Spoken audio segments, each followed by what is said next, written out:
Mesdames et messieurs, bonsoir. État de droit, garantie de la démocratie et des droits de l'homme, c'est l'une des affirmations les mieux partagées du discours politique contemporain. Mais que revêt cette notion au-delà de la portée juridique et comment le citoyen arrive de sa position à en appréhender les tenants et les aboutissants? Ce lien entre État de droit et démocratie est-il toujours et tout le temps formel? Quelles en sont les différentes approches? Mais aussi d'un point de vue sociologique, notre niveau de culture démocratique s'accommode-t-il toujours avec une juste appréciation des textes et lois en vigueur, état de droit ou état de loi, la question de l'égalité devant la loi? Telles sont les quelques questions que nous allons aborder au cours du débat technique de ce lundi 15 février 2021. Et pour ce faire, j'ai avec moi Julio Tometti, juriste. Bonsoir. Bonsoir Xavier. Joël Ataï Guédégbé, expert en gouvernance et acteur de la société civile. Bonsoir. Bonsoir, monsieur Lemont. Le docteur Fidel Ahénan, politiste. Bonsoir. Bonsoir. Et le docteur Hervé Benaou, socio-anthropologue. Bonsoir. Bonsoir Xavier. Alors, comme à l'accoutumée, une qualification conceptuelle. Julio Tometti, état de droit, qu'est-ce que ça peut nous évoquer? L'état de droit, du point de vue formel, si on peut le dire, pour être plus accessible, c'est quelque peu la soumission de l'État à son propre droit. La soumission de l'État à son propre droit. En ce sens, quand nous allons dans le fond, nous pouvons avoir deux manifestations de cette réalité-là, à savoir l'état de droit formel et l'état de droit fonctionnel. De sorte que le lien entre état de droit et démocratie, en fait, il n'y a pas formellement de lien que de dire que les deux sont intimement et formellement liés. De sorte que retenons simplement d'abord que l'état de droit, c'est un régime politique où l'État, les institutions, les différentes institutions travaillent d'accord au respect de la légalité établie selon les normes que l'État elle-même s'est données à travers la Constitution qui est la loi fondamentale. Sur la même question, docteur Aïla. Oui, je dirais, pour abonder, certainement dans le même sens que mon ami Tometti, pour dire que la notion d'état de droit est une notion qui permet de doser les libertés, l'exercice des libertés dans un État, l'exercice, la jouissance de l'égalité entre citoyens, qu'on soit situé au bas de l'échelle de la hiérarchie sociale ou au sommet de cette échelle. Donc c'est une notion qui permet de doser le curseur, de savoir où est placé le curseur de l'égalité et de la jouissance des libertés. C'est une notion qu'on va poser, et je vais le dire rapidement, à d'autres notions telles que l'état de police, l'état gendarme, l'état policier.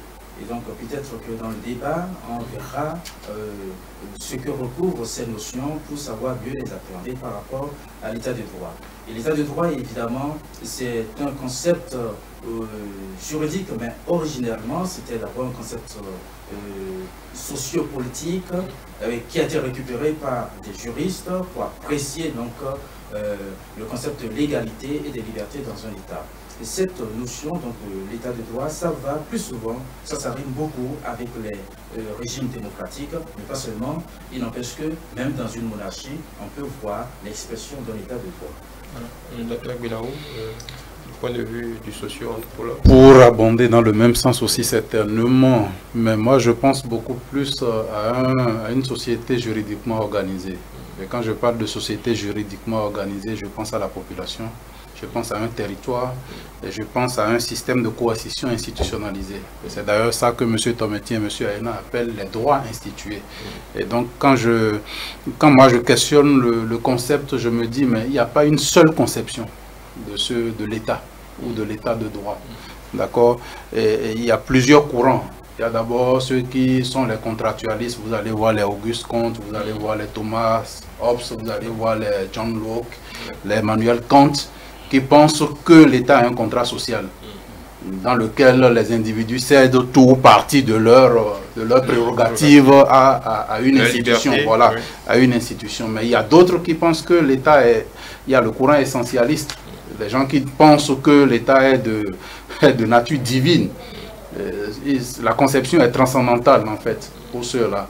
Vous avez avec ceux-là les gens comme Karl Marx qui pensent un peu beaucoup à au matérialisme et qui pensent que c'est une domination d'une classe sur une autre. Et quand on veut lier ça je voudrais, avant même de lier ça à la démocratie, dire que c'est un État qui reconnaît l'existence de droits, les droits civiques, les droits sociaux, les droits économiques et les droits politiques, et qui met en place les institutions ou les dispositifs pour que ces droits-là soient respectés, pour qu'il n'y ait pas d'arbitraire. Parce qu'à l'intérieur de ce droit-là, il y a quand même la jouissance de ces droits, et quand il y a de l'arbitraire, les populations sont en droit de revendiquer leurs droits. Il y a même un auteur, Bruno Petit, qui dit l'état de droit, c'est le droit au droit et le droit au juge. Pour dire que quand vous avez un problème, les juridictions, les tribunaux sont là pour dire le droit, parce que les droits sont reconnus. Et quand on parle de démocratie, en fait, comme on le dit de façon basique, hein, c'est le gouvernement du peuple, par le peuple, pour le peuple. D'accord? Et dans ce gouvernement-là, il y a quand même beaucoup de formes de démocratie. Il y a la démocratie représentative, ce que nous avons au Bénin. Il y a la démocratie participative ou délibérative, d'accord, qui donne tout pouvoir aux citoyens, qui permet aux citoyens de véritablement dire son mot dans les décisions qui sont prises au sommet de l'État. On retrouve ça souvent au niveau des conseils communaux, mais encore on n'est pas encore là, parce que ça demande qu'on forme le citoyen, ça demande qu'on permette aux citoyens d'avoir un débat public sur les décisions qui sont prises. Ça permet qu'on soit transparent dans la gestion de l'État, mais on n'en est pas encore malheureusement à ce niveau-là. Pour l'homme de la société civile, il y a beaucoup de choses oui, qui bon, vont faire. Je me mets peut-être dans la perspective du citoyen, après ce qui nous a été dit et que je partage largement, pour dire que je ferai rapidement la jonction entre état de droit et démocratie en qualifiant l'état de droit de démocratique, puisque en rebondissant sur ce que mon prédécesseur vient de dire, il y a plusieurs formes d'état de droit, et même sous ce que nous appellerions la dictature, on se réfère à la loi. Donc l'état totalitaire peut être un état de droit, bien sous toutes les formes. Donc c'est pas seulement l'aspect formel qui règle la question, c'est le contenu démocratique qui nous réconcilie, qui tend à superposer les valeurs démocratiques avec les règles de droit, la règle de droit, la primauté de la règle de droit. Je reprends à mon compte tout ce qui a été dit, parce que ça c'est le repère fondamental où l'État se soumet à sa propre loi, et le citoyen donc est en mesure d'interpeller l'État auquel il a cédé contractuellement, dans la forme des Locke et Rousseau et autres, là, et sa souveraineté. Donc on a escamoté le côté peuple, on vient directement au citoyen lui-même, qui tarde à avoir réalité et à se saisir de tout ce qui lui est donné potentiellement à travers l'état de droit démocratique. Pouvons-nous parler, dans quelle mesure pouvons-nous parler de citoyenneté active?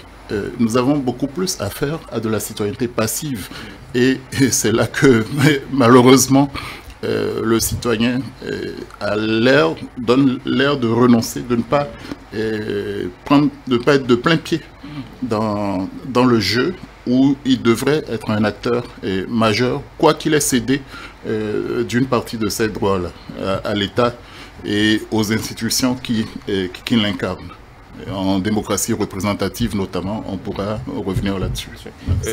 Julio Tometi, on entend souvent quelle est la nuance état de droit, état de loi? Est-ce que ça veut dire la même chose ou... Non, ça ne veut pas dire la même chose. Nous avons, dans l'actualité politique au Bénin, nous avons été confrontés à cela une fois où on a tenté d'opposer l'état de droit à l'état de loi. Et déjà, qu'est-ce que c'est l'état de loi?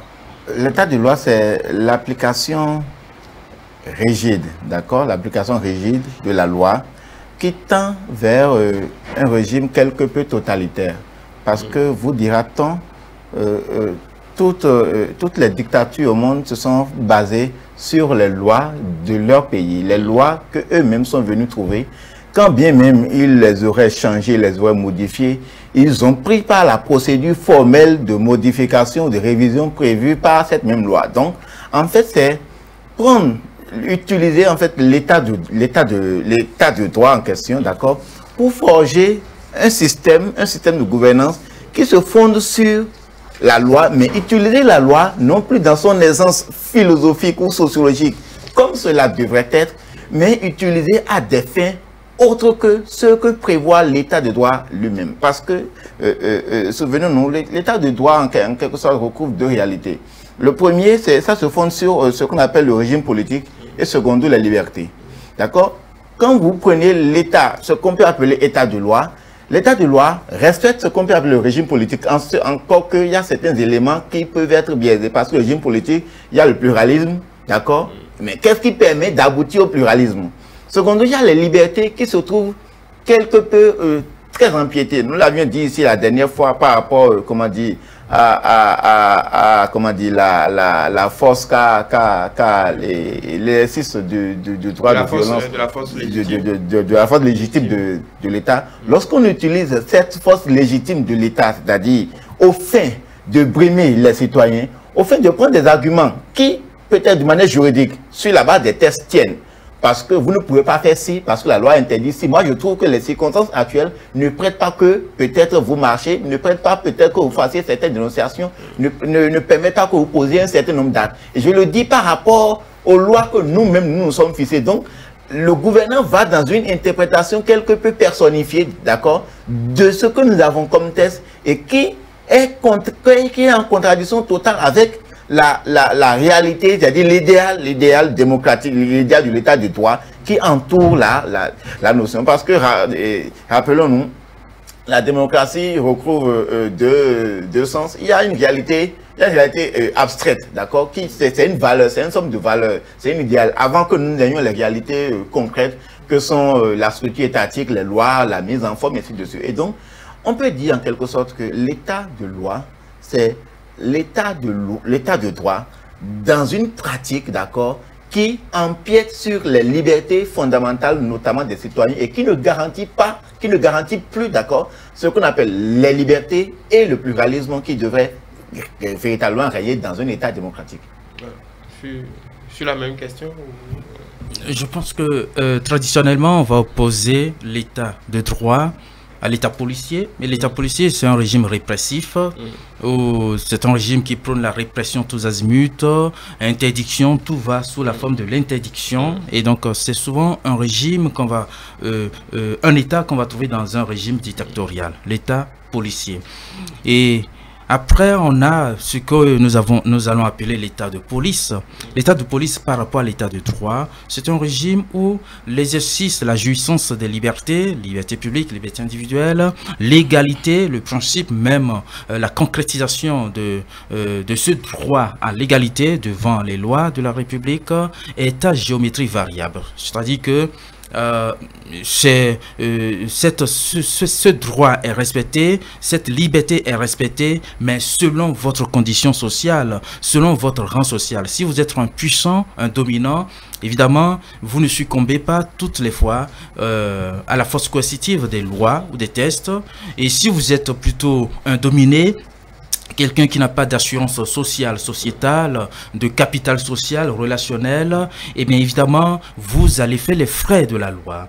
Et quand on doit contextualiser cette notion d'état de police, vous allez regarder sur le plan empirique que dans nos démocraties contemporaines africaines, nous avons beaucoup plus l'état de police. Parce que vous n'êtes pas sans savoir, Xavier, que vous êtes journaliste, vous avez une difficulté qui vous amène devant l'officier de police judiciaire, mais votre qualité de journaliste, vous êtes connu, peut vous permettre de vous soustraire de la rigueur de la loi. C'est cela. Et cet état de police, on le caractérise au Bénin. Le Bénin est un état de police beaucoup plus qu'un état de droit. il peut y arriver même des fois où un État comme le Bénin va basculer dans l'État policier lorsque la répression est autorisée et se faire, comme on a pu le remarquer. Évidemment, c'est des États qui sont discontinus parfois, ce n'est pas tout le temps que vous allez le voir.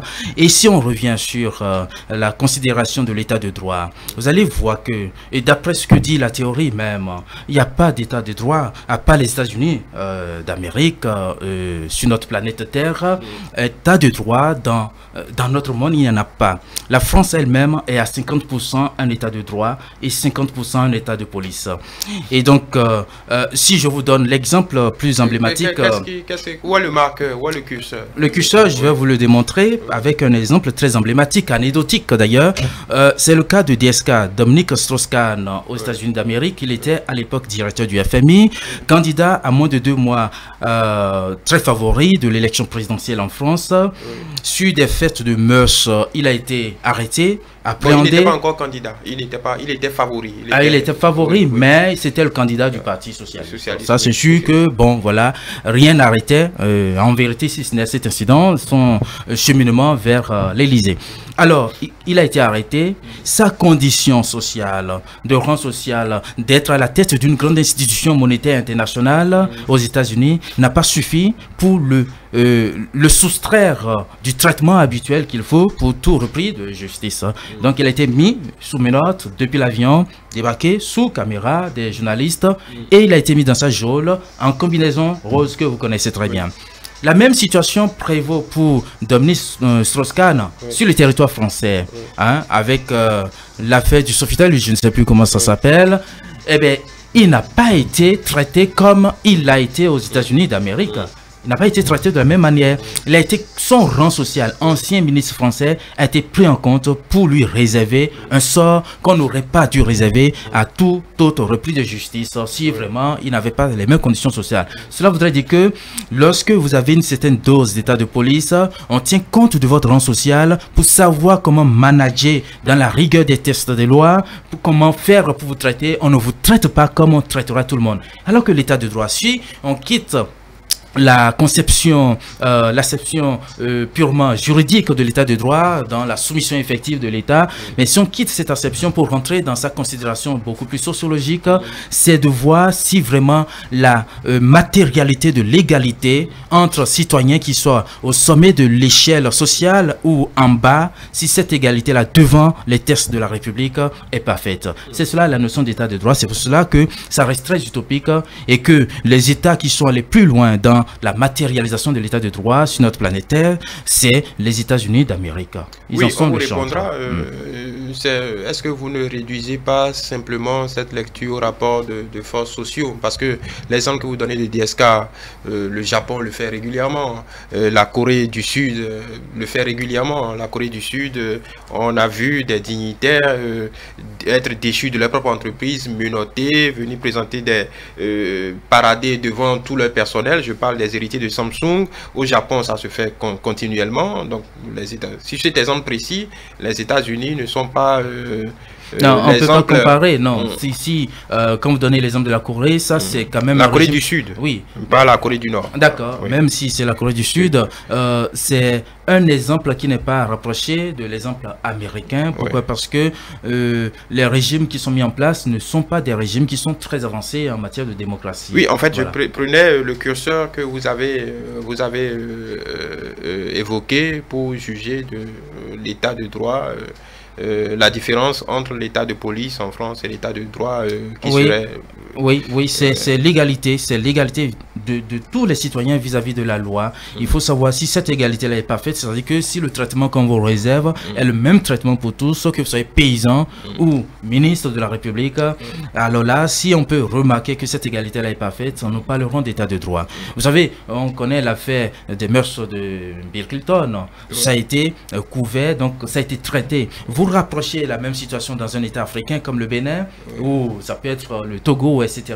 Ça ne peut pas être traité. Le traitement même médiatique n'est pas la même chose. Tout simplement parce que nous n'avons pas, comment dire, reçu, intégré cette notion de l'état de droit pour l'exécuter. Parce que nous avons plus d'intérêt à matérialiser l'état de police qui confère plus d'avantages à ceux qui sont sommés de la hiérarchie sociale. Est-ce que vous partagez le même avis? C'est une utopie, une joyeuse utopie? Pas tout à fait. Je suis d'accord que il y a un problème d'égalité devant la loi. Tout à fait d'accord. Comme il a dit M. Ayena, vous prenez un enfant de Tchoumi Tchoumi qui vole un bœuf, vous le mettez dans les mêmes conditions qu'un enfant de ministre qui vole un bœuf, le traitement du tribunal ne sera pas le même. Ça, on est tout à fait d'accord. Ce que j'ai envie de dire, c'est que l'état de police n'est pas un état forcément institutionnalisé, légalisé. Ça rentre en fait dans les pratiques. C'est dans les pratiques qu'on constate qu'il y a un état de police. D'accord? C'est pas écrit dans un document officiel qu'on est dans un état de police. On est dans un état de droit, mais les pratiques du droit nous conduisent vers l'état de police. Ça veut dire que on dévie des chemins tracés par les droits pour entrer dans ce que l'autre appelle les normes pratiques. Oui, mais sans vous vouloir dire, ce qui me frappe, c'est que on parle d'état de droit, mais tout de suite on est allé vers les restrictions de liberté, état de police.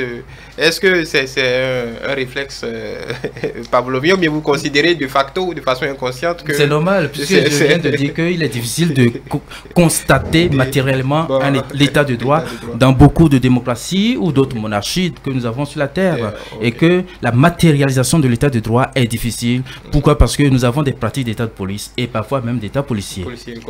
On ne peut d'ailleurs pas juger de la droiture d'un État, si je puis m'exprimer ainsi, du caractère démocratique ou d'état de droit d'une société sans qu'on ne questionne les pratiques. C'est pas possible. C'est dans les pratiques qu'on reconnaît si cet état-là est un état de droit ou pas. Puisque tout à l'heure, en donnant ces exemples, M. Ayena a évoqué le cas des États-Unis où quel que soit votre statut, vous êtes forcément interpellé si vous êtes en infraction avec le droit. Oui, même si je vais m'accrocher à cette question parce que elle est symptomatique. Dans le même États-Unis, il y a plein de rapports là-dessus.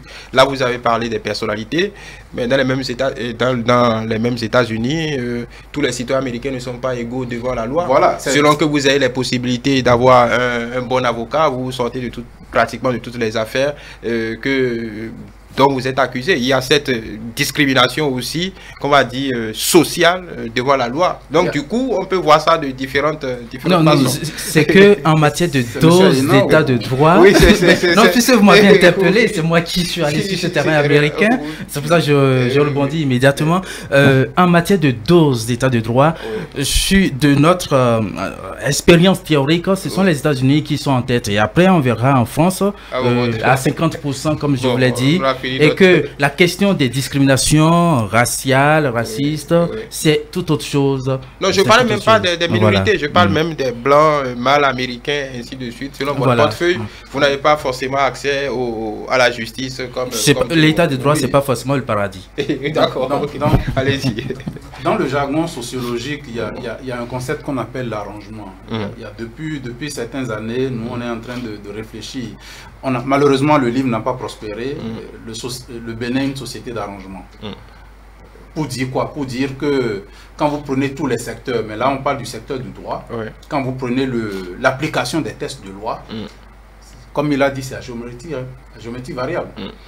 Votre statut, votre capacité financière, votre niveau intellectuel, votre origine ethnique, votre capital social, votre capacité à convaincre, tout ça participe de l'application stricte ou non du droit à votre cas si vous êtes en infraction. Donc c'est ça qui nous avait amené à penser écrire un document qu'on appellerait le Bénin Société d'arrangement. Quand on parle du juridique. Malheureusement, ça n'a pas prospéré, mais je dis pour finir avec ce débat que le droit en lui-même n'existe pas. Il n'existe qu'à travers les pratiques. Voilà. Le droit lui-même n'existe pas, c'est assez...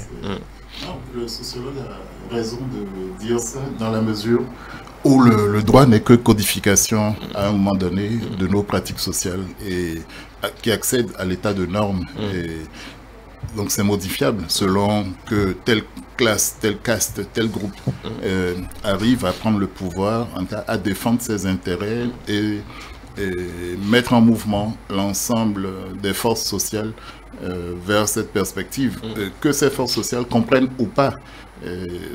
Les rapports de force se mettent en place et il s'agit donc pour ceux-là, à travers leur leadership ou bien leur capacité de subversion, d'agrégation des intérêts, à fabriquer la loi par les techniques que les juristes connaissent. Et ce n'est que ça. Mais davantage, l'état de droit ne l'est que quand on peut l'interroger lui-même sur ce qu'il prétend être. Et en quoi est-ce qu'il est conforme à la règle de droit. On a parlé par exemple de la criette dans ce pays à un moment donné. Nous avons été habitués à ce que le droit au recours juridictionnel, enfin, c'est un droit consacré en termes de liberté dans les constitutions démocratiques en tout cas. Mais quand survient un ordre juridique donné ou en tout cas une instance donnée, le citoyen s'en va interroger, questionner ce qui lui est donné comme venant au nom de l'état de droit. Et le débat ayant eu lieu, les rapports de force étant ce qu'ils sont, en tout cas, et la capacité d'écoute peut-être de ceux qui sont au pouvoir ayant été assez positive, on a assisté on a eu la réponse, on a eu l'effort de correction et pour viser toujours l'idéal de l'état de droit démocratique où d'un côté il faut que la légalité soit une garantie pour tous et que la sanction également vienne en cas de dérive, en cas de menace de l'ordre démocratique. Par exemple, c'est une cour qui vise le terrorisme, il n'y a pas que les questions de corruption ou bien de détournement. Et donc l'État a raison de se préoccuper de sa sécurité, de mettre en place ce qu'il lui faudrait peut-être pour garantir cela. Je vais au-delà du Bénin sur la question du terrorisme, où on assiste à une remise en cause complète de ce que nous croyons être nos libertés, nos droits. Au nom même de la Covid, il y a une très grosse restriction aujourd'hui en Europe des libertés d'aller et de venir. C'est quasiment du coup-feu, c'est quasiment l'état policier, où vous devez justifier l'état gendarme. Oui, l'état gendarme, où vous n'avez pas plus d'une heure pour sortir. Vous devez avoir un papier qui prouve qu'il y a nécessité d'aller. Et là, c'est un gros recul par rapport à des États qui pensaient, ou à des populations qui pensaient que tout ça était acquis. Et donc, je reviens à la nécessité de toujours questionner cela. C'est la possibilité du débat et sur ces lois-là qui fait la substance de l'état de droit démocratique. Dans un état totalitaire, vous n'avez pas l'opportunité, vous n'avez pas le droit simplement de questionner. Et vous en connaissez la réponse en même temps. Et revenons aux sources même de l'affaire. Il y a un préalable qu'il faut toujours avoir en tête. Selon que vous serez puissant ou non, les tribunaux, les cours vous seront plus ou moins favorables. Ça n'incline pas à se décourager, à renoncer, à se battre pour l'effectivité de l'égalité en droit. Et donc pour la qualité des lois, pour ne pas tomber dans la dérive de l'état des lois. On peut nous accumuler des lois et nous vendre ça comme étant l'état de droit. Non, justement c'est là que le citoyen doit s'organiser dans les partis politiques, dans les associations, pour la défense de nos libertés, mais en même temps pour intégrer nos devoirs. Et ça c'est sur le terrain des droits de l'homme où souvent nous nous méprenons sur le minimum de devoirs qui viennent contrebalancer ou assurer la légitimité de la revendication de nos droits. Voilà. Julio, sur la même question. Je voudrais revenir peut-être pour préciser, puisque votre préoccupation, c'était notamment la démarcation entre état de droit et état de loi. Je ne sais pas si état de loi veut dire en même temps état policier ou état gendarme. On a quelque peu, peut-être, on pourrait se mélanger quelque peu les pédales. Ce que je voudrais préciser par rapport à votre préoccupation précisément par rapport à l'état de loi, c'est un État, une forme de gouvernance, de conduite des affaires d'État, d'accord, qui n'est écrite nulle part. Mais ça prend forcément sa source, d'accord, dans le droit essentiel. C'est-à-dire quoi? On se lève aujourd'hui, on prend une loi pour dire à partir de 21h, vous ne pouvez plus sortir. C'est-à-dire à partir du moment où c'est le Parlement qui a pris la loi, qui a pris la loi. Les représentants légaux ou légitimes qui ont pris la loi, vous devez de la respecter. Je ne vois pas ça comme dans des individualités où on pourrait parler des questions d'égalité, comme le cas en France ou aux États-Unis avec Dominique Strauss-Kahn. Je vois ça sur des questions d'égalité ou bien d'individualité. Mais ici, ce de quoi il est question, c'est une approche beaucoup plus globale. Vous savez, je vais vous donner un exemple par rapport à notre contexte. Notre contexte qui fait que, je prends notre constitution, les dernières actualités, d'accord? Il y a une cour constitutionnelle qui a estimé, en se fondant sur le principe de consensus, avoir un peu l'idéal qui a régné autour de la constitution de 1990. Et la révision est intervenue en novembre 2019 pour dire que le peuple n'était pas représenté. D'accord? L'ancienne constitution constitutionnelle, à la suite de la modification intervenue en 2015 pour allonger le mandat des députés, vous dit, 2006. Voilà, 2006, vous dit, vous ne pouvez pas toucher à la Constitution, d'accord, sans qu'il y ait ce consensus autour de la question. Nous sommes en 2019, où la Constitution a été révisée un peu plus dans le fond, d'accord. La Cour constitutionnelle dit, en se basant de manière formelle, dit, à partir du moment où c'est le constituant dérivé qui a, selon les règles propres de la révision, qui a fait, moi, Cour constitutionnelle, je ne peux rien dire. Ça veut dire que le constituant dérivé, à partir d'aujourd'hui, peut tout faire. Il peut même raballer toute la Constitution, nous renvoyer peut-être dans presque tous les régimes, on doit pouvoir être consentant. L'autre son de cloche dit non. Nous sommes dans un état de droit. À partir de ce moment-là, le peuple est au centre de tout. On ne peut pas, comme on l'a fait, d'accord, parce qu'on est représentant légal, d'accord, on ne peut pas toucher à la Constitution sans se référer au peuple, encore que des options fondamentales, certaines options ont été touchées.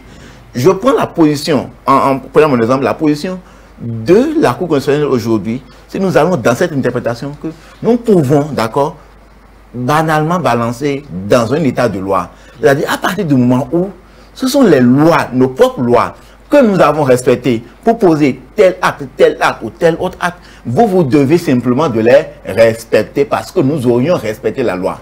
Or, au-delà de la loi, il y a une philosophie derrière. D'accord? Au-delà dans tout système démocratique, dans tout système de gouvernance, il y a une philosophie. Cette philosophie-là, dans un état de droit, qui place le peuple au centre du tout. D'accord? En prenant les questions d'égalité, de majorité, le principe majoritaire, des questions de pluralisme, il y a tout ça. C'est-à-dire, donc, dans une analyse globale, on va dire, est-ce qu'il y a tout ça dedans dans ce qui a été fait? Si c'est le cas, nous sommes dans un état de droit. Si ce n'est pas le cas, nous serions peut-être dans un état de loi. Et c'était un peu la même chose que nous avons vécu quelque peu lors des élections législatives, où aujourd'hui, vous voyez, la question se pose au niveau du Parlement. On dit, la légalité du Parlement ne souffre d'aucun problème, mais c'est sa légitimité qui est contestée. Donc, à partir du moment où nous sommes dans cette légalité, nous pouvons toujours y aller, le problème ne se pose pas. Or, il y a un équilibre entre la loi, entre la légalité, la légitimité, d'accord, l'acception populaire, d'accord, qui fait que nous soyons dans un attelage qui permet à toutes les forces quelque peu de s'équilibrer pour que chacun se retrouve dans ce qui est fait, pour que le peuple se sente maître ou bien participant à ce qui est fait pour lui et pour son compte. C'est un peu comme ça que je vois la notion d'état de loi à côté de celle d'état de droit. De la notion d'état de loi, on peut tomber dans ce que nous appelons l'état policier ou l'état de police, qui fait que sur la base de l'état de loi, on peut aller comme le docteur l'a dit, à des répressions. Vous ne pouvez pas faire si vous ne pouvez pas faire ci, vous ne pouvez pas passer par ici, vous ne pouvez pas passer par là. Or, allant dans cette conception-là, ça s'écarte en fait de l'idéal philosophique de l'état de droit, qui est aujourd'hui la forme la plus acceptée dans notre environnement contemporain. Et donc, je pense fondamentalement que il y a à faire en sorte que l'état de droit, d'accord, ne bascule pas, d'accord, dans un état de loi qui pourra peut-être de l'état de loi nous amener dans une forme de totalitarisme. Voilà, c'est ce que vous êtes dit pour finir. On peut même, je rajoute rapidement, tomber dans la dérive pseudo-juridique où les juges se donne le droit d'apprécier et simplement les lois et de les orienter selon, malgré tout, des intérêts de classe. C'est leur boulot d'apprécier. C'est leur boulot, mais d'apprécier conformément à la règle de droit. Si on n'a pas la possibilité d'évaluer, on court le risque de passer à côté de quelque chose. La Cour constitutionnelle, la Cour suprême dans certains pays, et même les tribunaux civils, en dépit du pouvoir qui leur est reconnu en termes de séparation là on est en situation démocratique où théoriquement il y a la séparation des pouvoirs entre l'exécutif, le législatif et le judiciaire. Donc en dépit de ce qui est reconnu, il ne faut pas que ces différents juges aient la tentation de céder à la volonté de gouverner et par leurs arrêts, par leurs décisions. Donc eux-mêmes doivent pouvoir être questionnés, remis en cause dans la substance de ce qu'ils prétendent faire au nom de la loi, au nom de leur pouvoir institué ou par la Constitution. Et donc c'est une exigence de tous les instants pour dire que nul ne saurait non seulement avoir à lui seul le monopole, vous en aviez parlé la dernière fois, de la force légitime, vous faites bien de compléter. Oui. Et donc à tout moment, une évaluation s'impose pour voir si nous sommes encore dans la même perspective. Oui, mais la question subséquente, c'est qui évalue. Bon, c'est le citoyen. Le citoyen. Bon. Après, on parlera des mécanismes de s'emparer de cette évaluation. Cette possibilité de le faire à travers divers leviers. Voilà, vous qui... je ne dirais pas avec le peuple chevillé au corps, c'est votre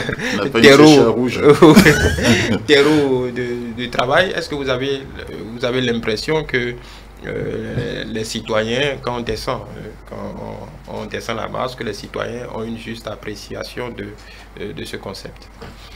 Non, avant de répondre à votre question, je voudrais simplement dire que je n'ai pas souvenance que le consensus dont parlait monsieur Tometis soit une valeur constitutionnelle. C'est pas constitutionnalisé. Oui, nulle part ça a été. Nulle part ça n'a été constitutionnalisé. Il y a juste première chose. Deuxième chose que je voudrais rappeler, c'est que nous sommes dans une démocratie représentative, clairement marquée dans la Constitution.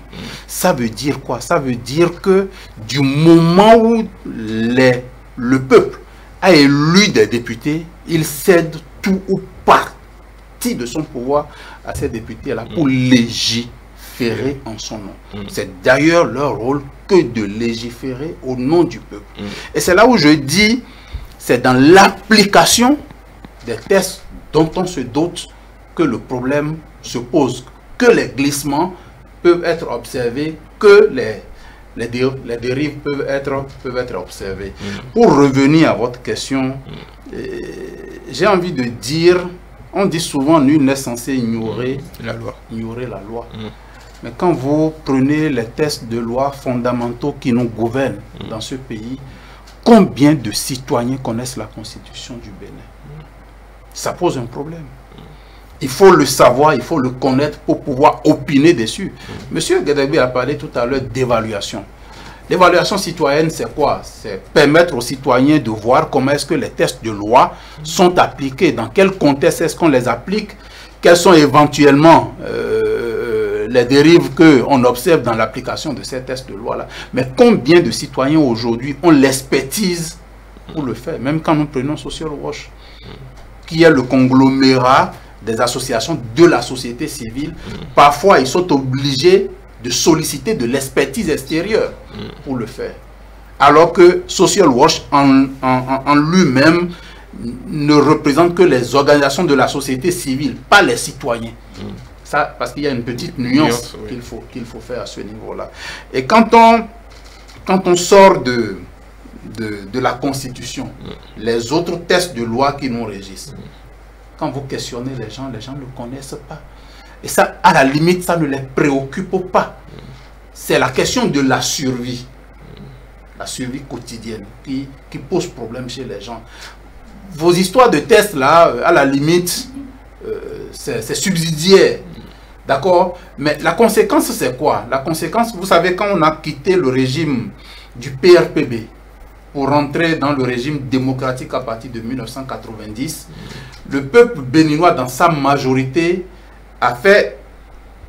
est allé à l'opposé de ce qu'on pourrait appeler dictature sous le régime du général Mathieu Kérékou.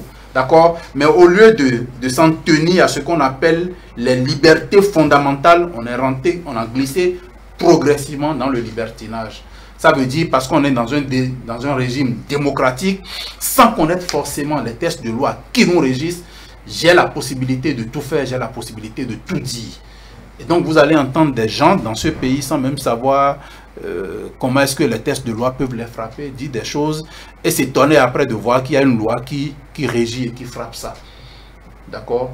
Et donc, mais ce qu'on peut dire, ce sont les mécanismes. Une pierre dans la cour des journalistes eux-mêmes. Voilà. Oui, voilà. Ce sont aussi les mécanismes d'édiction de ces lois ou de ces règles. Parce qu'il y a un défaut, comme on l'a dit dans un autre débat la dernière fois, il y a un défaut de contextualisation. Ces textes de loi sont pour la plupart cooptés.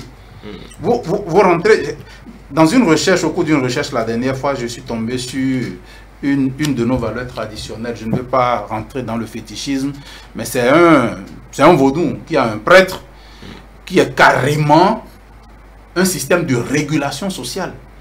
Vous avez un problème, vous venez là, avant de vous traiter, avant de régler votre problème, il cherche à savoir d'abord ce qui a engendré le problème, et s'il y a d'autres personnes qui sont derrière ça, on règle carrément la situation avant d'aller vers le traitement. Ça veut dire quoi? Ça veut dire que nous avons des normes, des pratiques. Toutes nos sociétés ont des normes et des mécanismes de régulation de ceux qui enfreignent à ces normes-là. Weber va vous dire, vous allez dans toute société, vous allez trouver du pouvoir politique. Mais c'est quand on l'institutionnalise que ça devient un pouvoir étatique. D'accord? Et donc, chaque société, qui soit étatique ou non, il y a des règles, des lois qui sont édictées, qui sont respectées. Les mécanismes pour les contrôler, pour les faire respecter existent. D'accord?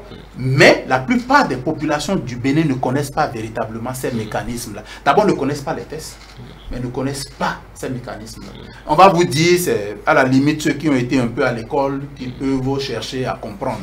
D'accord? Aujourd'hui, avec l'avènement des réseaux sociaux, il y a beaucoup de jeunes qui ne connaissent même pas la loi sur le numérique. Et qui opinent, qui disent des choses sur les réseaux sociaux et qui se surprennent après de se voir interpellés par les instances officielles. Voilà, donc c'est ce que je peux... Il y a une méconnaissance, approfondie vous avez cette même appréhension de la chose. On a une société, disons, où cette connaissance-là de la loi et des lois qui nous régissent est peut-être cooptée ou préemptée par une infime minorité. Tout à fait, je partage cet avis. Nous sommes dans un pays, le Bénin, où la grande majorité de nos concitoyens ne maîtrisent pas les textes de loi qui nous régissent, ne maîtrisent pas nos institutions, leur formation et leur fonctionnement, ne maîtrisent quasiment rien, mais ont le sentiment d'avoir des savoirs spontanés. Parce que ce qu'ils savent, c'est cela. Voyez, je rejoins mon collègue pour dire que dans l'appréciation de l'état de droit ou de l'état de police, d'ailleurs, ça se fait et ça se voit dans l'application des tests, la manière d'appliquer les tests. Si les gouvernants, pour appliquer les tests de loi, quel que soit le type de test de loi, pensent qu'il faut mettre le curseur sur l'égalité, ne pas tenir compte des individualités que nous avons en face, des conditions sociales, du rang social, du capital social, capital économique, de la personne qui est sujet de cette loi. S'ils mettent le curseur sur cette rigueur, nous allons pouvoir caractériser l'état de droit. En revanche, si le curseur est mis sur le fait que, ah non, aujourd'hui j'ai affaire à M. Ataï Gedegbe, bon, et je suis un agent qui va exécuter la loi, ben, je tiens compte de sa personnalité pour appliquer la loi, je le reçois différemment que ce que j'aurais fait traditionnellement si c'était une autre personne de condition sociétale moyenne. Là, si nous avons le curseur sur cet élément, ça veut dire que nous sommes dans un état de police. Et vous savez très bien que la réalité de notre société, c'est en vérité une combinaison parfois d'état de droit, si vraiment on pense qu'on peut le faire, et si ce n'est souvent l'état de police, parce qu'on sait très bien que nous sommes tous avec des inégalités, voyez-vous, sociales dans nos conditions. Pour aller sur l'échiquier politique, il faut savoir que depuis 30 ans, plus de 30 ans passés, nous avons une cour de la haute cour de justice qui n'a pas sa première clientèle encore jusqu'à aujourd'hui. Même sous le régime de la rupture, jusque-là, on n'a pas encore un candidat pour postuler devant la haute cour de justice. Pourquoi? Parce que on ne saurait, ce juge-là existe, il a payé, mais il ne peut pas fonctionner pour expérimenter les splendeurs même de sa propre fonction. Il ne peut pas, il ne le fait pas. Tous ceux qui sont passés ne l'ont jamais fait. Pourquoi? Parce que il s'agit d'aller juger qui? Nos dirigeants, de juger, parmi en tout cas nos dirigeants, les ministres, ceux-là qui ont été dans des fonctions gouvernementales, il s'agit, ou même les députés, il s'agit d'aller les juger. Et vous voyez très bien que ceux-là qui légifèrent ne sont pas en phase de faire en sorte que cette cour soit fonctionnelle. Ce n'est pas seulement au Bénin, c'est partout ailleurs où nous avons des démocraties subsahariennes.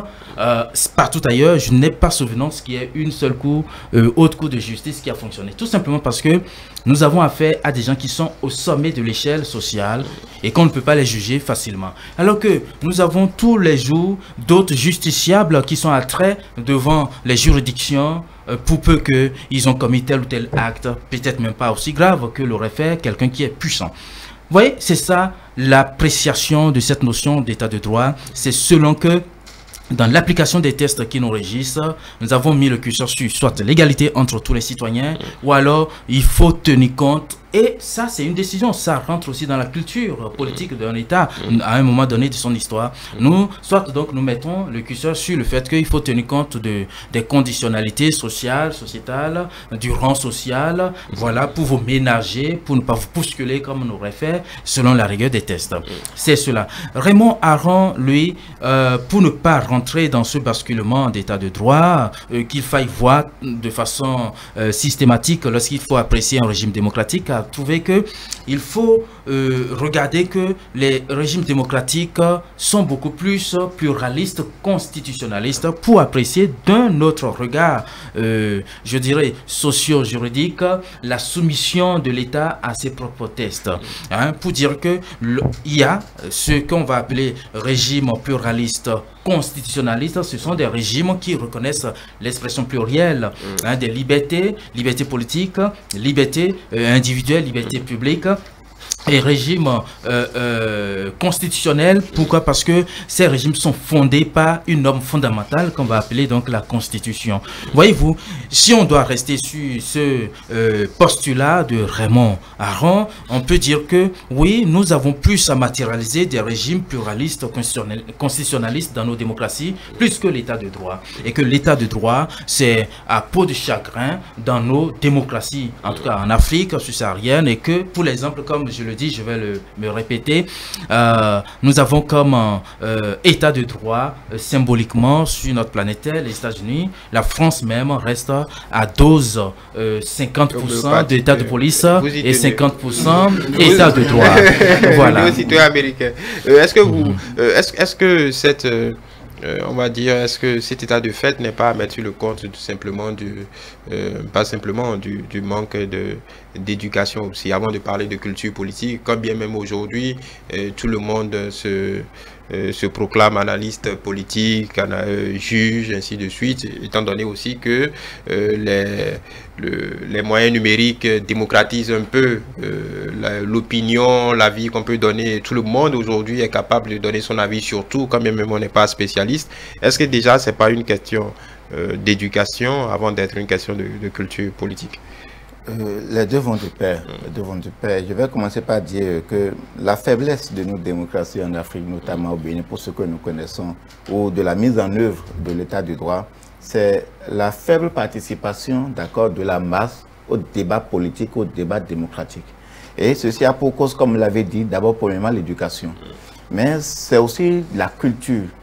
Je voudrais demander sur ce plateau combien sommes-nous déjà dans nos maisons, dans nos familles, déjà avec les enfants ou nos parents, à parler de l'actualité politique, c'est-à-dire à discuter, d'accord, à partir des enfants même de 10 ans, de 15 ans, à leur dire ce que c'est que la loi, ce que c'est qu'un député, ce que c'est que le rôle du citoyen, c'est quoi la démocratie, c'est quoi la gouvernance, c'est quoi l'élection. Combien sommes-nous, au-delà des plateaux, d'accord, combien sommes-nous à faire ces débats-là, à faire ces discussions, à faire ces orientations-là.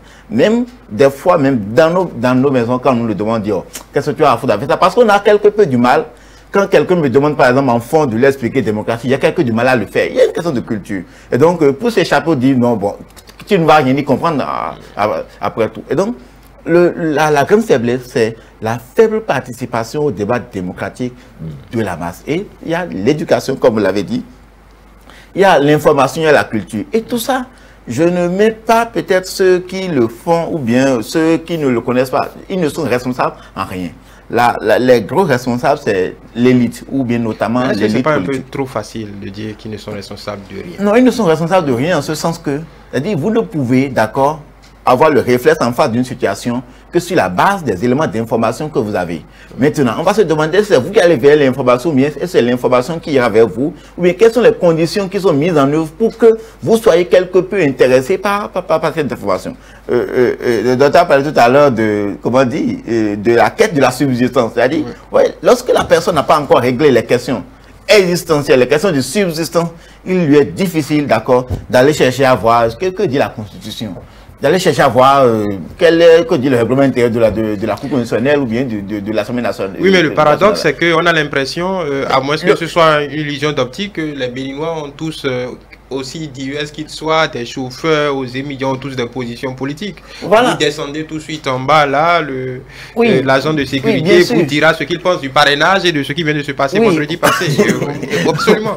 Voilà. Il le dira, mais il le dira d'une manière à vous faire rire vous-même. D'accord? Non, donc, parfois c'est très vindicatif. C'est pas ça. C'est sérieux. C'est très sérieux. Parfois, ils ont eu une grande compréhension. Hier, juste pour raconter, juste pour faire l'anecdote. Je suis quelque peu d'accord avec vous sur une anecdote que, pour ça raconter la dernière fois, je ne voulais pas appeler son nom, lors de la rédaction ou bien des audiences foraines qui a précédé l'adoption du texte constitutionnel de 1990, il y a certains mots, d'accord, il y a certaines expressions, certaines phrases qui l'ont eu dans la masse. C'est-à-dire, c'est tel que la masse a exprimé la préoccupation qu'on a écrit dans la Constitution. D'accord? Donc, c'est vrai que c'est les questions qui intéressent. Et donc, il revient à l'élite aujourd'hui de travailler à davantage. C'est qu'aujourd'hui, nous avons quelque chose, tout le monde est intéressé par la politique.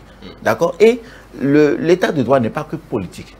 En fait, c'est ça le problème. Lorsque nous sommes à la veille d'une élection comme ça, le débat politique s'anime de toutes les façons. Et c'est l'information qui fait que le citoyen est orienté vers un bon choix politique. Pour finir, un dernier exemple. Lorsque généralement, à la veille d'une élection législative, les candidats aux élections législatives vont pour la campagne électorale, sur quel discours ils tiennent? Est-ce qu'ils expliquent ce qu'ils font? Non, ils se fondent notamment sur le lobby, d'accord, dont ils peuvent être acteurs pour orienter tel projet, pour viabiliser tel, pour viabiliser tel. Oui. Mais ce qui est fondamentalement de leur rôle, ils ne le décrivent pas. Et les populations même n'ont pas même le réflexe de demander, mais qu'est-ce que vous voulez aller faire au Parlement? Quand vous leur dites ce que vous allez faire au Parlement, c'est qu'ils vont vous dire comment ils vont construire des routes, comment ils vont amener le gouvernement à leur faire ci, à leur faire ça. Or, en vérité, substantiellement, c'est de commencer par expliquer aux gens ce que c'est que la loi, ce que c'est que le vote de la loi, quel est l'impact des lois que l'on vote.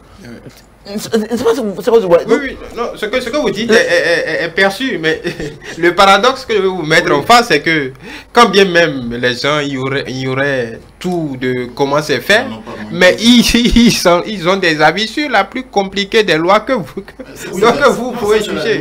Ça, c'est voilà, c'est ça que je parlais tout à l'heure. En fait, il faut pas dénier ça. Il ne faut pas leur dénier ce droit-là. Mais ce qui favorise ça aujourd'hui, ce sont les revues de presse. C'est-à-dire, n'importe qui, n'importe où peut écouter Daraway. Tout à l'heure même. N'importe qui, n'importe où peut écouter la seconde revue en fond. J'oublie le nom du journaliste qui l'anime. Mais justement, le droit à l'information. Voilà, c'est ça que je dis. La question de l'accès à l'information c'est une donnée fondamentale. Dans d'autres pays, comme le Mali, vous avez ce qu'on appelle les grains. les grains de thé. D'accord? Et c'est autour de ces grains de thé-là qu'on débat. On débat de la chose politique. Mais aujourd'hui, nous n'avons pas les grains, nous avons nos kiosques de journaux qui nous servent de grains. D'accord? Donc, autour de ces kiosques-là, il y a beaucoup de débats politiques qui se font. Mais j'ai envie de dire, par rapport à la question que vous avez posée, j'ai dit tout à l'heure que la forme participative de la démocratie oblige à former le citoyen. D'accord? À former, à faire de lui un expert dans un domaine donné pour lui donner la capacité d'opiner dans l'espace public. Habermas a construit cette histoire-là pour que les populations puissent avoir la possibilité de donner leur avis sur les décisions politiques publiques qui sont prises. D'accord? Mais on n'en est pas encore là parce que les gens n'ont pas les compétences requises, ils n'ont pas les outils requis, on n'a pas mis en place le dispositif et les mécanismes requis pour que les gens puissent véritablement opiner. Mais c'est aussi parce que nous ne sommes pas dans une démocratie participative et délibérative. On n'a pas fait cette option-là. D'accord? Et que l'élite même ne favorise pas la chose. Deuxième chose, nos partis politiques ont l'obligation de former à la citoyenneté. Combien de partis politiques depuis 1990 le font au Bénin? Aucun. J'ai vu le MAP tenter de le faire. J'ai vu le MAP tenter de le faire pendant un certain nombre d'années. Mais ça n'a pas... Le MAP NCC... Voilà, ça n'a pas prospéré. C'est très minoritaire, très... Aujourd'hui, on doit revenir à ça.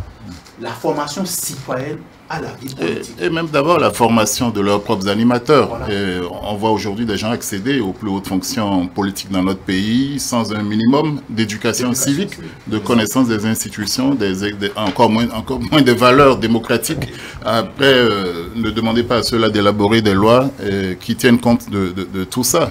Et donc le mal est profond et il faut que chacun en prenne conscience. Vous voulez réagir? Oui, mais c'est juste pour abonder dans le sens de M. Gadegbe pour dire que le mal est vraiment profond. Pourquoi? Parce que le législateur ou les gouvernants parfois nous proposent des institutions. Quand je parle d'institutions, je parle des normes, des règles qui nous régissent, que eux-mêmes n'ont pas su maîtriser la portée pour savoir si ça ne va pas poser un problème en termes d'effectivité après.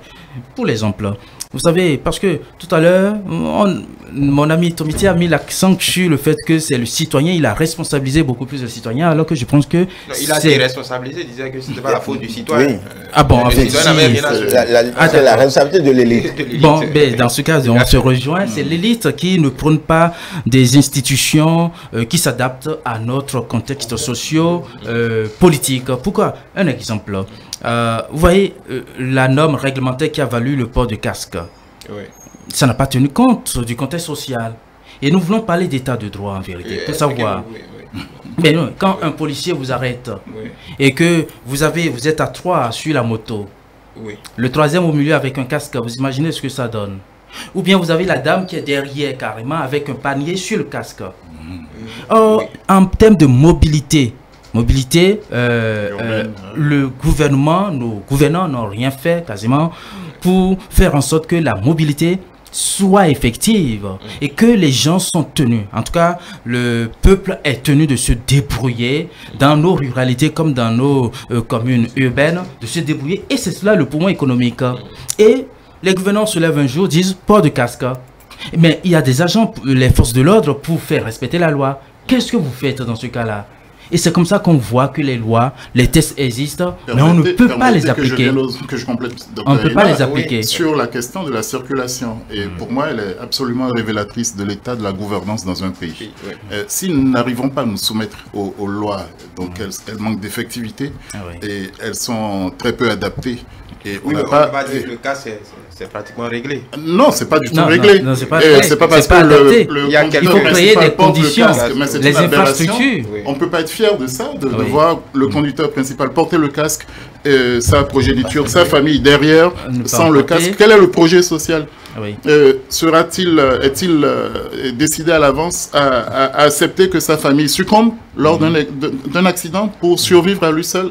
Quelles sont les valeurs que ça véhicule, même chemin faisant?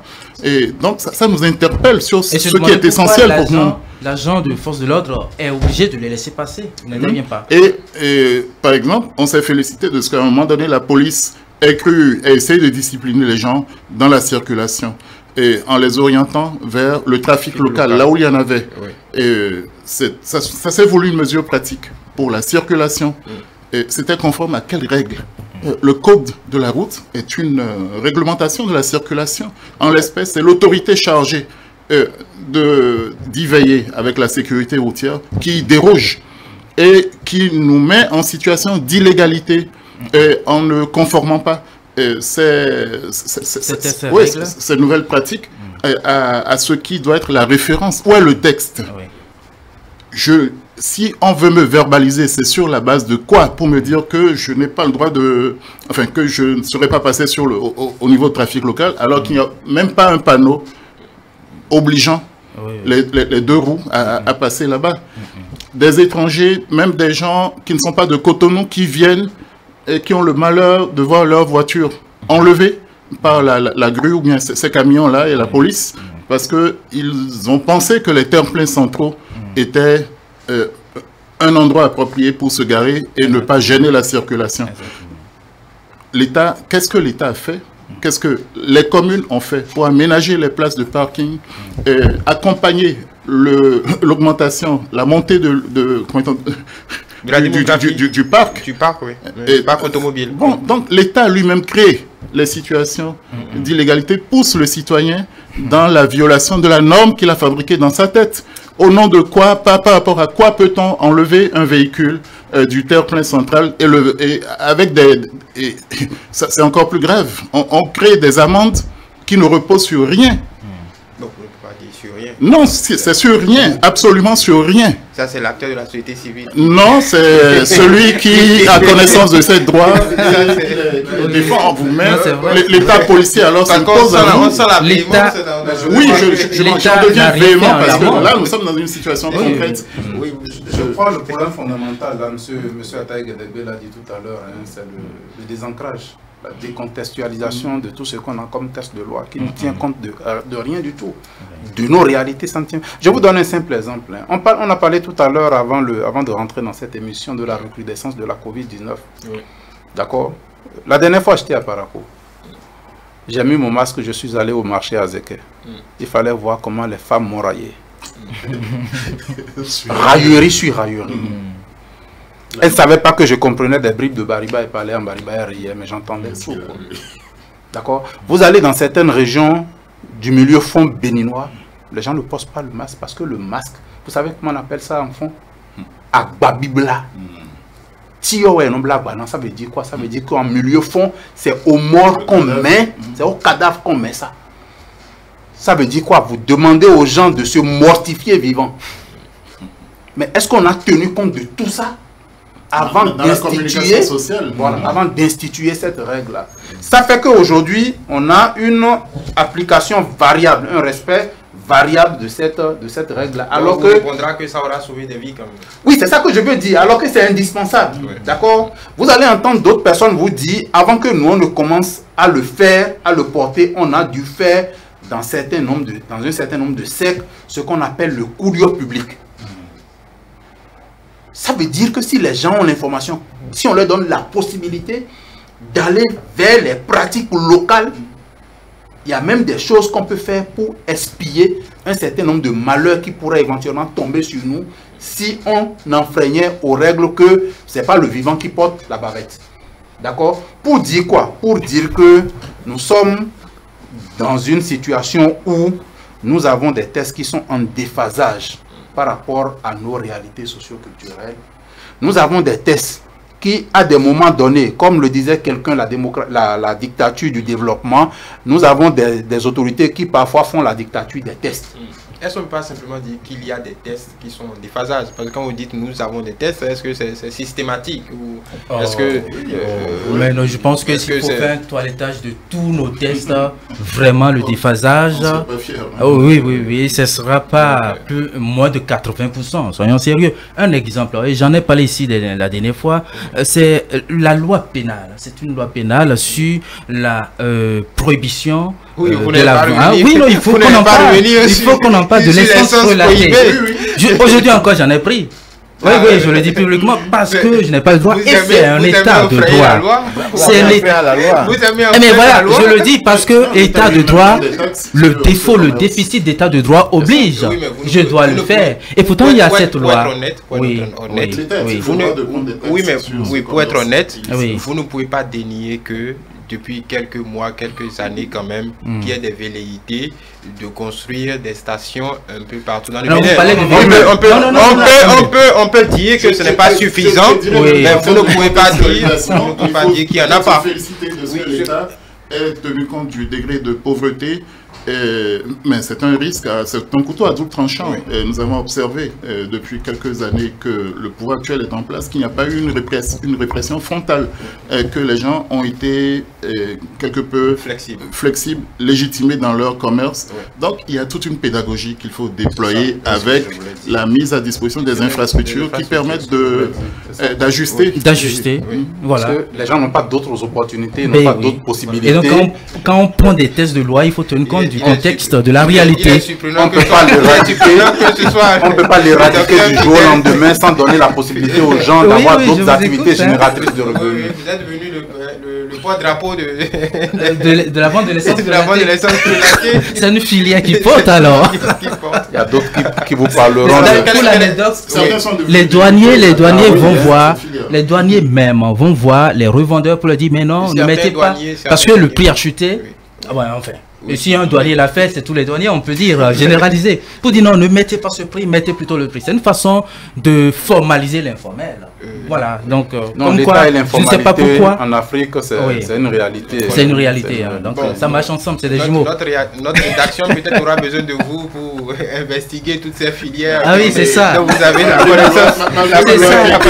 Malgré une loi qui est là. On a vu un préfet qui passait pour un des plus rigoureux, des plus inflexibles de l'ordre, et appeler à lui ces commerçants de l'illicite et leur dire, bon, je vous concède qu'entre 0h et 5h du matin, vous fassiez votre business, mais de jour, je ne veux pas voir.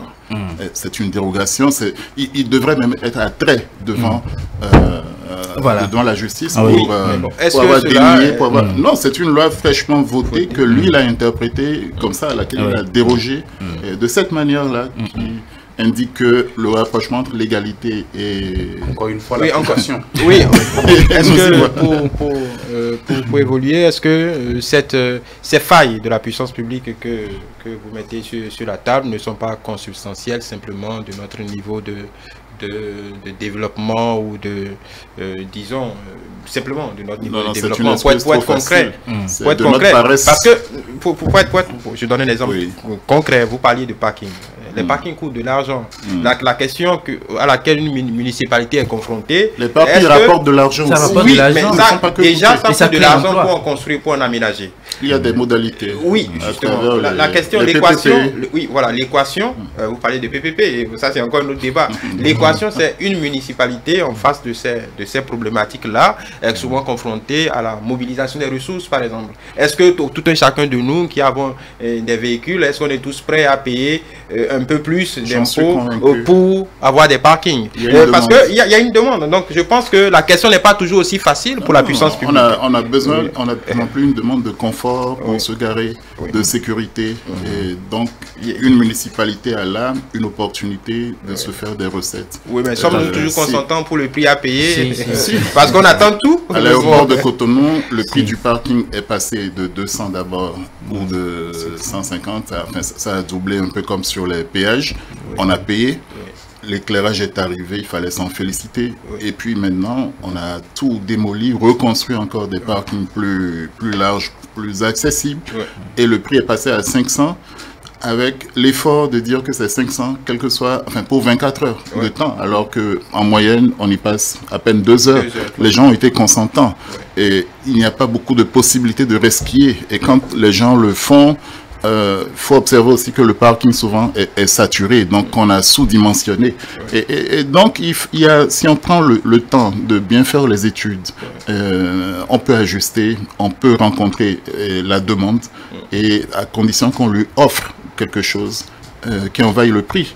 Et ma foi, c'est pas à perte que tout ça peut se faire. Et c'est même des possibilités de créer des emplois pour le politique. Oui, nous sommes en train de parler de l'état de droit et là, on fait carrément le procès des lois. Oui, le procès des lois. Le procès des lois qui... faut vérifier le contexte. Je vois quelqu'un qui est tombé sur le coup de la loi volontairement, en toute conscience, et qui l'affirme, d'accord, qui l'affirme aussi au plateau pour dire que lui... Je ne doute pas que vous en faites pareil. Lui, mais je ne le proclame pas. Ah ben oui, mais je ne vois pas comment vous faites pour vous en sortir. C'est des choses différentes. Je pense qu'à l'état actuel des choses, il y a, en fait, il y a la loi, d'accord, donc qui est la conception générale que nous pouvons avoir de ce que doit être l'organisation au sein de la société. Mais une chose est d'avoir la loi, une chose est d'être en mesure de la mettre en œuvre. Et la mise en œuvre de la loi ne peut pas être faite, comment dire, que de façon peut-être technique, rigoureuse, sans tenir compte, d'accord, des réalités que nous vivons. Si aujourd'hui on doit mettre en œuvre toutes les lois, on doit respecter toutes les lois, je ne pense pas que ce pays soit vivable pour les uns et les autres. Sur les sachets plastiques, les centres frelatés, le code du numérique, sur bien d'autres aspects, c'est-à-dire ce pays deviendra invivable. C'est pourquoi le gouvernement, moi je trouve que c'est intelligent de toujours aménager. Il y a la loi, mais on voit d'abord, est-ce que les conditions de mise en œuvre de cette loi-là sont réunies? Je prends par exemple, on a voté par exemple un code domanial et foncier. On a donné un délai de 5 ans. Au bout des 5 ans, on a vu que 2013 à 2018, on a vu qu'on n'en est pas encore au bout. Le législateur a encore modifié la loi, a donné encore un délai de 5 ans pour que tous les préalables soient mis en œuvre. Vous avez vu, on a réglé on a tenté de régler le problème du pailleur dans ce pays de manière brutale. Vous avez vu un peu ce que cela a donné. Aujourd'hui, nous sommes en train d'aller dans une forte somme de, de maniements qui permettent un peu, petit à petit, de pouvoir résorber le mal. Vous avez dit, ce n'est pas faux par rapport aux douaniers. Moi, j'ai interrogé des vendeurs d'influatés, ils nous ont dit, parce que il y a le côté économique. Vous n'allez pas nous mettre, on ne peut pas se mettre la corporation à dos. Non. Moi, j'ai compris qu'il y a un tendance. On a les enquêtes de terrain. Vous savez, aujourd'hui, les opérateurs économiques sont, quand vous êtes entrepreneur, sont encouragés à implanter des stations. Il y a des conditions préférentielles aujourd'hui. Et si vous implantez votre station, il faut que vous puissiez survivre. D'accord? Il ne faut pas que la concurrence vous tue. Parce que lorsque vous avez votre station, voilà, la concurrence, lorsque vous avez votre station à côté, qui est à 505 aujourd'hui, et vous avez le frelaté juste à côté, d'accord, à 350, à 315, il vous souhaite difficile de suivre. Et donc, je ne sais pas comment c'est venu. Moi, j'ai trouvé ça un peu terrible. Si vous êtes à proximité des stations là, vous ne pouvez pas mettre un coût en dessous de tel. Nous savons que c'est illégal, nous vous laissons. Si nous voyons le coût est trop en deçà, c'est-à-dire si la marge est trop, nous serons obligés, d'accord, d'intervenir. Ça veut dire que vous êtes obligés de fixer des prix, d'accord, qui permettent un peu de faire l'équilibre. Parce que ça devient des bénéfices indus et exorbitants. On ne paye pas les taxes. Qui prend la différence? C'est ça. C'est notre dans la résolution. Ça fait partie du problème. Vous préconisez les mécanismes d'état de police dans l'appréciation, l'application des tests. Dans la résolution de chaque problème, on trouvera toujours un autre problème. On tombera toujours sur un autre. Et donc, on ne va pas. Mais moi, j'ai envie de dire, c'est pas seulement dans l'application des tests qu'il faut tenir compte de nos réalités.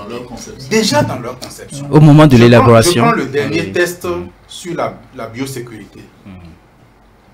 Quand j'ai lu le contenu de ce test-là, je me suis dit, mais dans quel monde on est?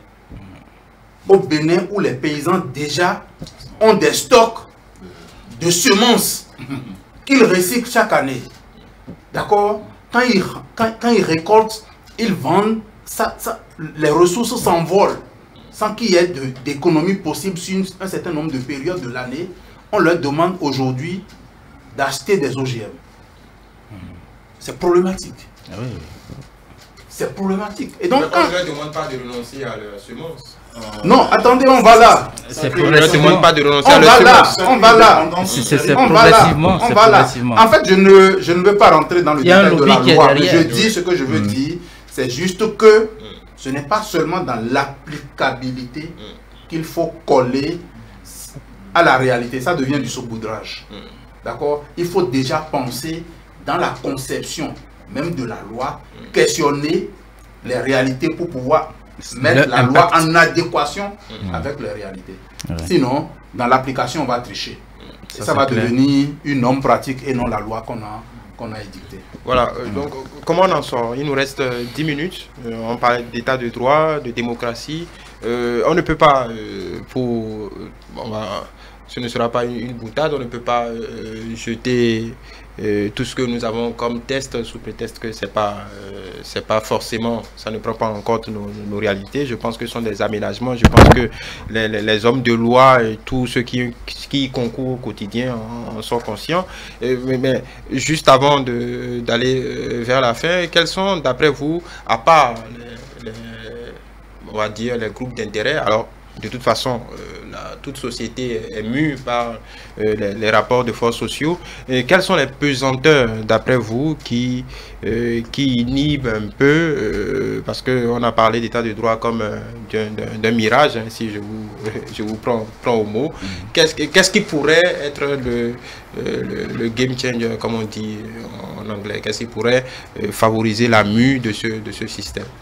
Mais, véritablement, c'est que il faut que maintenant, plus de 40 ans, non, je crois, après la cession à l'indépendance, il faut que maintenant le mimétisme institutionnel ne soit plus notre mode de fabrique de nos tests de loi. Voyez-vous? Parce que jusqu'à maintenant, il suffit qu'un test de loi apparaisse en France, et comme nous sommes des États de succession française, ben avec le temps, si ce n'est immédiatement, nous avons. Vous pensez que c'est toujours aussi systématique? Il y a ce procès qui est il y a ça. Et quand vous allez prendre nos tests de loi, vous prenez le code électoral par exemple, vous allez dans un autre pays d'Afrique, vous voyez que c'est le même test, on se demande si c'est le même législateur pour le continent qui a écrit. Il y a quand même la plume de quelqu'un derrière. Donc on voit les mêmes dispositions, ce qui veut dire que avec les PTF ou bien les soutiens, les experts internationaux qui viennent nous accompagner, qui accompagnent nos institutions quand ils sont là, les tests qu'ils ont élaborés pour telle société, ces mêmes tests là sont cooptés pour nos sociétés. Et je pense que dans cette fabrique, on oublie d'associer les sachants qui sont dans le pays, les acteurs, la société civile, ceux qui sont sur le terrain et qui maîtrisent la société, parce que d'un pays à l'autre, nous n'avons pas les mêmes sociétés. L'Afrique est certes un continent unique, mais pas un continent homogène. On ne peut pas chercher à appliquer dans nos cultures au Bénin, pour donner l'exemple du Bénin, nous appliquer des tests peut-être qui trouvent leur applicabilité sans faille au Sénégal ou dans une autre contrée du continent africain. On ne peut pas, et qui plus est, lorsque c'est un test qui est propre pour les Français par exemple, et qu'on se retrouve dans ce mimétisme institutionnel, ce copisme, où il faille nous mettre cela. Je viens de le dire par exemple pour la prohibition, enfin non, la régulation de la circulation par le port de casque. Évidemment, c'est nécessaire, mais avant de l'adopter, il faut voir si nous avons créé des contextes. Et quand je dis on, c'est nos gouvernants. Il faut voir si les contextes sociaux, les contextes sociopolitiques qui accompagnent l'édification et l'implémentation de ce type de test, si on trouve toutes ces conditions réunies au moment de l'élaboration, de l'adoption, avant de prendre ce type de test-là. Parce que sinon, nous fabriquons des situations d'illégalité où on rend impuissant la puissance publique finalement. Les agents, les forces de l'ordre ne sont pas capables d'appliquer alors qu'une infraction se commet sous les yeux et que la puissance publique, l'État finalement, se retrouve un État faible. Et par contre-coup, nous entérinons la culture de l'illégalité, la culture de l'infractionniste. Voilà, dans notre société, tout le monde, il suffit de sortir dans l'espace public, vous allez voir que il y a des gens qui, à croire qu'ils sont ignorants complètement de l'existence de telle ou telle loi ou telle norme, mais personne ne respecte les dispositions essentielles dans ce pays. Donc, vous le savez très bien. Et justement, pourquoi? Parce que nous n'avons pas un cadre qui s'adapte et il y a un travail à faire au moment d'élaborer les lois. C'est ça, ce qu'on appelle la loi de l'Ere Ferranda. Au moment de l'élaborer, il faut s'interroger pour savoir si cette loi-là peut s'arrimer avec cette culture sociétale peut s'arrimer avec ce contexte sociétal, social, pour savoir si dans sa transposition, dans sa réception, on peut l'appliquer. Si en ce moment-là, on constate que non, il y aura des problèmes au niveau de l'impact social de cette loi, on s'arrête. Le gouvernant, les législateurs, le pouvoir réglementaire, il s'arrête et il crée d'abord les conditions favorables à l'implémentation de cette loi. Oui. Merci, Dr. Aina. Julio Tometi, deux choses par rapport à ce que le docteur vient de dire. On parlait, il semblait pointer du doigt le fait que que les tests se ressemblent un peu partout sur le continent, mais ces dernières années, dans l'espace ouest africain par exemple, il y a une autre lutte vers l'harmonisation justement de ces tests, pour qu'on puisse tous vivre dans un espace sans handicap véritable, sans frontières, ainsi de suite. Est-ce que là, on n'est pas... je veux dire les lois communautaires sont autres que ceux dont nous sommes en train de parler. Mais je ne partage pas entièrement ce point de vue de ce que nous sommes toujours dans cette comment dire, dans cette réalité de copier-coller. Je ne suis pas dans ça. J'ai lu, au fond, j'ai fait même un travail sur les deux derniers tests à polémique, la nouvelle constitution et le code électoral. Et j'ai vu que beaucoup de choses a fait une certaine comparaison avec le Mali, le Sénégal notamment, que nous sommes en train de réinventer notre système électoral nous-mêmes, qui ne ressemble à rien ailleurs. Peut-être il y a eu de ça par le passé, mais ce que je suis en train de voir, c'est qu'il y a du nôtre, fondamentalement. Mais l'autre chose qu'il faut intégrer aussi, c'est que, vous savez, plus rien ne se crée. Plus rien ne se crée. Tout se transforme. Moi, dans ma profession, lorsque j'ai un contrat à rédiger, je ne regarde pas en l'air. Soyons clairs, je ne regarde pas en l'air. Il y a l'existant. Je regarde 1, 2, 3 contrats et de quels je m'inspire pour l'adapter à la réalité que j'ai en face de moi. Je ne regarde pas en l'air, non. Donc, on peut dire, dans cette posture-là, il peut arriver, comme l'a dit, les différents techniciens, les partenaires techniques, les experts, les différents experts qui passent de pays en pays, leurs idées, ce qu'ils disent, peuvent inspirer et inspirent toujours, d'accord, puisqu'il y a les travaux préparatoires, inspirent toujours les rédacteurs, d'accord, avant que le législateur ne vienne. Vous coupez, quand vous parlez de contrat, c'est différent. Le contrat, c'est la loi des partis, alors que la loi, une norme qui doit régir toute une société. Oui, dans le mécanisme, si on doit emprunter les mêmes mécanismes, je pense qu'on fait erreur et que la loi doit tenir compte du contexte sociétal d'un pays, parce que la société béninoise n'est pas la société française. Exactement comme les contrats, exactement comme les contrats, on est en train de loger des personnes. Oui, des personnes, mais la dimension est quand même assez restreinte lorsqu'il s'agit de contrat. Le contrat, c'est la loi des partis, alors que la loi, lorsque nous sommes au Bénin, c'est pour nous tous, peu importe qui vous êtes, la loi régit tout le monde. Donc cette dimension sociétale, pour l'acception, la réception de la loi, c'est très important, c'est le travail qu'il faut faire. Est-ce que nous sommes capables de faire aujourd'hui, j'imagine le cas où peut-être le Bénin est devenu un pays très développé, une loi sur le nucléaire, sans se référer, d'accord, aux pays qui ont déjà une loi sur le nucléaire. Ce n'est pas possible. On ne peut pas regarder en l'air, d'accord. Dans la fabrique de la loi, on passe par le droit comparé.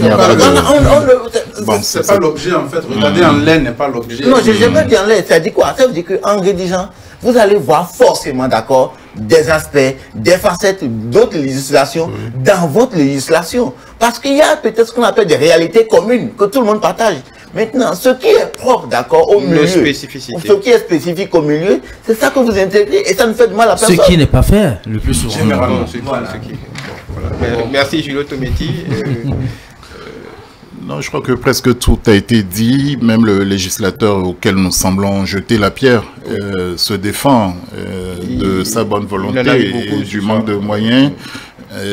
À la limite même du partage des rôles pour estimer que c'est pas à lui d'aller expliquer les lois qu'il a prises. Donc il va falloir bien sûr qu'on prenne cette situation-là en charge au niveau de la société civile, enfin dans la chaîne de diffusion et de vulgarisation de la loi, mais encore mieux et dans la préparation de la loi. Et elle est mieux acceptée et quand les différentes parties prenantes y ont contribué, parce qu'elles en font à l'arrivée leur bébé, leurs choses qu'elles essayent d'arroser. Donc l'appropriation de la loi est un grand défi dans les États qui se disent démocratiques, où effectivement la réalité vécue reste encore bien loin. Le citoyen, enfin de ce qui est institué, de ce qui semble tomber du ciel ou de très loin. Et donc les lois, en général, l'état de droit même semble complètement étranger aux citoyens, à la majorité au nom duquel nous parlons ou dont nous parlons. Et donc cet effort-là, il doit être de tous les instants, et on doit l'avoir en tête. Il ne suffit pas de s'habiller des oripeaux démocratiques pour dire que nous aurions la démocratie. Nous avons à la limite une constitution parfaite, parfois même en avance sur celle des pays développés, ne serait-ce que dans les mécanismes d'interpellation par rapport aux droits de l'homme. Le Bénin, pendant longtemps, était en avance sur la France, mais sachant raison garder. Qu'est-ce que nous, on en a fait? Et à quel niveau de juridicité sommes-nous en termes de mise en œuvre? On en est loin, ça a évolué, l'opinion publique se développe à foison parce qu'il y a liberté d'informer et de s'exprimer. Les réseaux sociaux ne font qu'amplifier ça, c'est l'accélération par la technologie de beaucoup de choses. Mais la France, pendant ce temps, était dans un contexte européen où les libertés sont quand même une des choses les mieux défendues, les plus en vogue. Et donc la France même a dû se mettre à jour, et sa population, avec son niveau d'instruction, avec son niveau de juridicité, est bien loin devant nous en termes d'utilisation de ces mécanismes et outils démocratiques. Donc finalement, le défi est quand même d'avoir la modestie de voir où nous en sommes, ce qu'il nous reste à faire, et de déployer chaque fois non seulement l'éducation civique, mais la pédagogie qui permettent réellement de faire passer le message. Sinon, tout serait vaine spéculation. Voilà. Ok, merci M. Ataï Gadeboué. Le dernier mot, peut-être est la panacée, la solution est à trouver au niveau de la démocratie participative dont vous semblez être... Non, pas forcément. Je ne veux pas en faire une panacée. Je ne veux pas en faire une panacée. J'en parle parce que c'était la forme qui donnait beaucoup plus de place aux citoyens. C'est pourquoi j'en parlais. Dans l'autre forme représentative, le citoyen, il délègue son pouvoir à des gens qui forcément ne le représentent pas à tous les coups.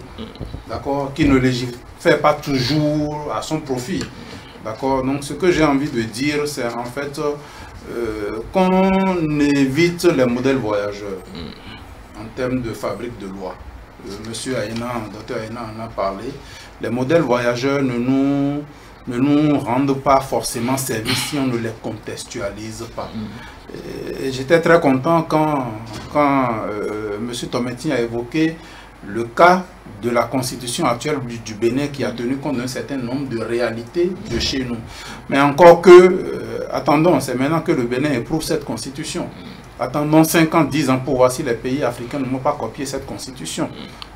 Voilà, donc il y a toujours ce risque que nos textes de loi voyagent d'un pays à un autre sans qu'on ne les contextualise à nos réalités, à la conception, et sans qu'on ne les contextualise véritablement dans l'implémentation à nos réalités. Et pour remédier un peu au problème qu'on a évoqué sur ce plateau, il y a tous les textes de loi qui ont été édictés au Bénin, que le Parlement a sortis, ont prévu quand même les mécanismes de vulgarisation. D'accord? Je ne sais pas ce qu'on fait de ces mécanismes de vulgarisation. Ça, c'est le premier élément. Le deuxième élément, nos partis politiques doivent retourner à l'école de la citoyenneté. La formation de leurs militants, non seulement à la vie politique, au militantisme politique, mais également à la vie citoyenne. Ça, c'est indispensable. Deuxième chose, les associations de la société civile. Là, je veux lancer un pavé dans la mare. Il est là. De M. Ataï. Au lieu de n'être que des quêteurs de rente, elles doivent pouvoir quand même aussi aider à l'éducation civique. Faites la différence entre les ONG et les associations.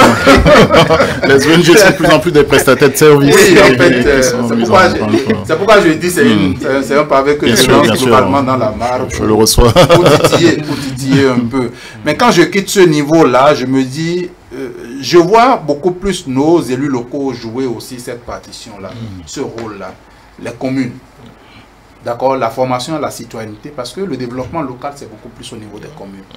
D'accord. Qu'est-ce que nos communes font dans ce domaine-là pour que leurs citoyens, leur population maîtrisent les textes de loi qui, au-delà des communes, les régissent? Qu'est-ce qui est fait?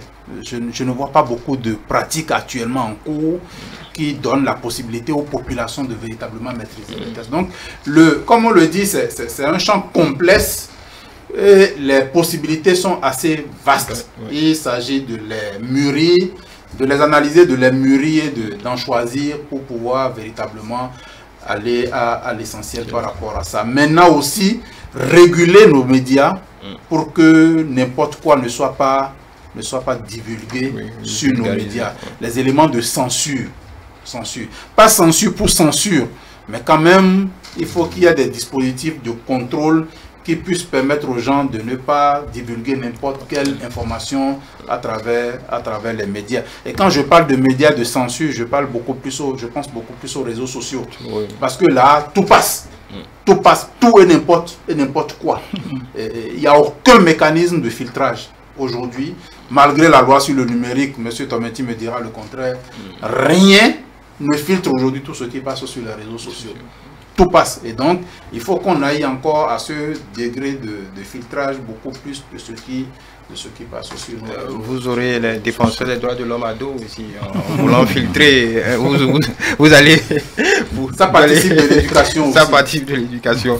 Merci, docteur Hervé Gbenaou. Je rappelle que vous êtes socio-anthropologue. Julio Tometi, juriste, merci beaucoup. Docteur Fidèle Aïna, politiste, merci beaucoup. Joël Ataï Gadegbe, expert en gouvernance, acteur de la société civile, merci. Merci pour vos éclairages. Chers amis téléspectateurs, le débat technique de ce lundi 15 février 2021, c'est désormais terminé, en espérant que vous ayez glané ici et là quelques enseignements autour de ce thème, de ce sujet, de l'état de droit et de la démocratie. Bonne fin de soirée, d'ici là, portez-vous bien.